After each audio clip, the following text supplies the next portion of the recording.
मैं हूं सरिता खानचंदानी, हिराली फाउंडेशन की अध्यक्षा।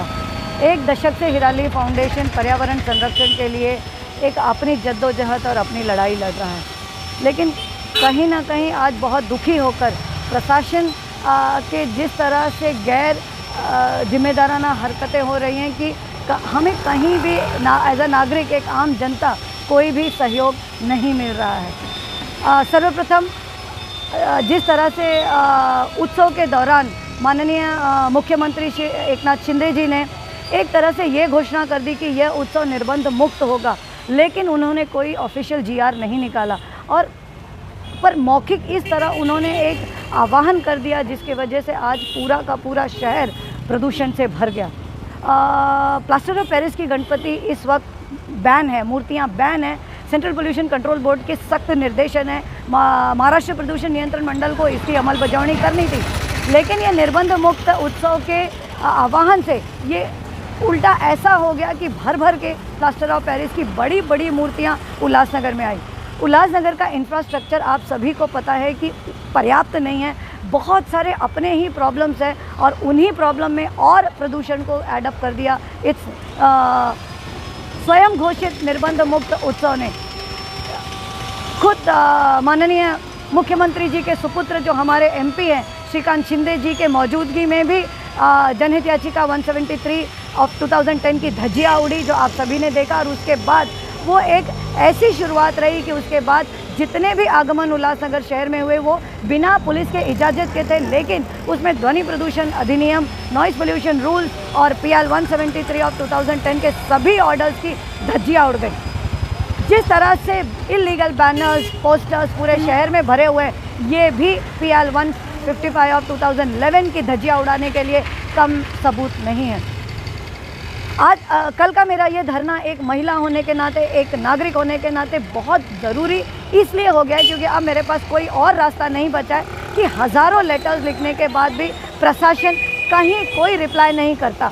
उस प्रशासन में मुख्य अगर मैं बात करूं तो मैं PL 173 जिसका उल्लेख पॉइंट नंबर 15, पॉइंट नंबर 15 में खुद महानगर पालिका ने उत्सव के दौरान परमिशन देने के लिए किया है, पॉइंट नंबर 16 में 155 PL का उल्लेख किया है, लेकिन इन प्रैक्टिकल उन्होंने कभी कुछ नहीं किया। और जिसमें रेवेन्यू ऑफिसर्स यानी SDO, तहसीलदार, महानगर पालिका, MPCB, पुलिस, इस तरह से ये सारे डिपार्टमेंट्स को एक साथ आकर एक प्रदूषण रहित, एक प्रदूषण मुक्त उत्सव करवाना चाहिए था, लेकिन ये सभी अपनी अपनी जगह विफल तो रहे, लेकिन मेरे एक भी कंप्लेंट की आज तक उन्होंने जवाब नहीं दिया। इसका ये मतलब है कि आज मेरे पास कोर्ट के ऑर्डर्स हैं, मेरे पास सारी जानकारियां हैं और मैं एक जागरूक नागरिक होने के नाते पल पल कंप्लेंट कर रही हूँ, बता रही हूँ, लेकिन प्रशासन को ये लगता ही नहीं है कि इस महिला के तकरार का निवारण करना चाहिए जहाँ की वो ड्यूटी बाउंड है। ये सर्विस एक्ट कहता है, ये मैं नहीं कहती।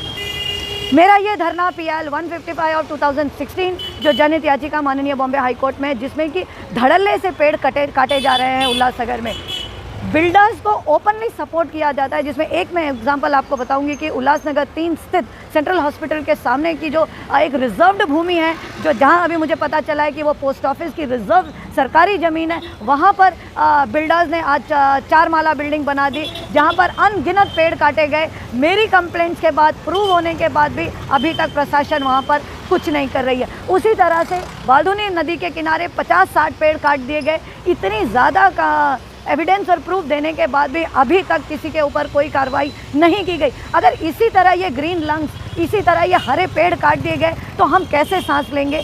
बार बार 2018 की रिपोर्ट को मैं दोहराती हूँ कि महाराष्ट्र में उल्लासनगर जो है सर्वाधिक ध्वनि प्रदूषित शहर है। महाराष्ट्र जो उल्लासनगर जो है वो सर्वाधिक ध्वनि प्रदूषित शहर महाराष्ट्र का है।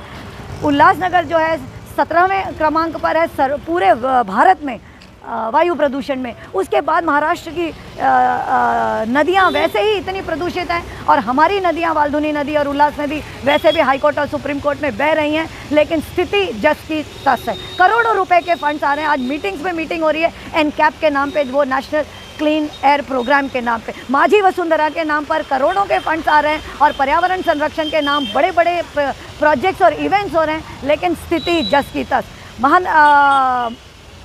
एमपीसीबी को, महाराष्ट्र प्रदूषण नियंत्रण मंडल को बिल्कुल समय नहीं है नॉइज़ मैपिंग करने के लिए या किसी भी तरह का अवेयरनेस क्रिएट करने के लिए या किसी भी तरह की प्रदूषण को रोकने के लिए। मोटा मोटी मेरा ये कहना है कि जो भी ऑर्डर्स है उस सभी ऑर्डर्स की धज्जियाँ उड़ाई गई है कोर्ट के। जितनी भी मेरी कंप्लेंट्स हैं उस किसी भी कंप्लेंट्स का कोई भी डिपार्टमेंट जवाब नहीं दे रहा है। यहाँ के एक नया ट्रेंड चालू हो गया कि अधिकारियों ने मुझे ब्लॉक करना शुरू कर दिया। मैं कोई टेररिस्ट नहीं हूँ। नया और एक ट्रेंड शुरू हो गया है कि रिफ्यूज़ कर दिया जाता है बाकायदे ऑफिशियली। मैं जब पोस्ट से लेटर्स भेज रही हूँ, मेरे ईमेल्स का जवाब नहीं, मेरे ट्वीट का जवाब नहीं। मेरी शिकायत इवन MSEDCL से है। वैसे हम 1 दिन 2 दिन लाइट की बिल नहीं भरते हैं तो वो काट देते हैं, लेकिन उन्होंने कभी कोई एक्शन नहीं लिया है कि POP की इतनी बड़ी बड़ी गणपतियाँ आ रही हैं और घंटों घंटों कभी तो आधा दिन यानी 6, 7, 8 घंटे यहाँ कट वहाँ कट वहाँ कट, उस तरह से इलेक्ट्रिसिटी कट हो रही है। कहने का मतलब है कि एक नागरिक के मौलिक अधिकारों का हनन हो रहा है। मैं आप सभी से ये रिक्वेस्ट करूँगी कि उल्लासनगर की इस बेटी के साथ आप जुड़े, उल्लासनगर की बहन के साथ आप जुड़े। कल 2 बजे से मैं पता नहीं अनिश्चितकालीन धरना दे रही हूँ प्रशासन के खिलाफ, माननीय मुख्यमंत्री के खिलाफ, क्योंकि मुख्यमंत्री को ये समझना चाहिए था, हमारे MP साहब डॉक्टर श्रीकांत शिंदे को ये समझना चाहिए था कि प्रदूषण को रोकने को महत्वता देनी चाहिए थी, ना कि हमारे नागरिकों को निर्बंध मुक्त उत्सव मनाने के लिए प्रेरित करके, उत्साहित करके उनको प्रदूषण बढ़ाने के लिए उन्होंने किया। तो ये मेरे मौलिक अधिकारों का हनन है। तो मैं आप सभी से रिक्वेस्ट करती हूँ कि प्लीज़ इस शहर को बचाने के लिए, प्रदूषण से लड़ने के लिए, आने वाली जनरेशन्स को अगर आप जवाब देने चाहते हैं, क्योंकि ऑलरेडी कल मैंने देखा कि जिस तरह वाल्दुनी नदी पूरी पर्पल, ये आज मैंने शायद इसीलिए पर्पल कलर पहना है कि पर्पल कलर हो गई थी और दिन दहाड़े में हम सभी प्रशासन को कहते हैं लेकिन कोई जागता नहीं है। उम्मीद यही करती हूँ कि कल आप मुझसे महानगर पालिका के सामने 2 बजे जुड़ेंगे। धन्यवाद।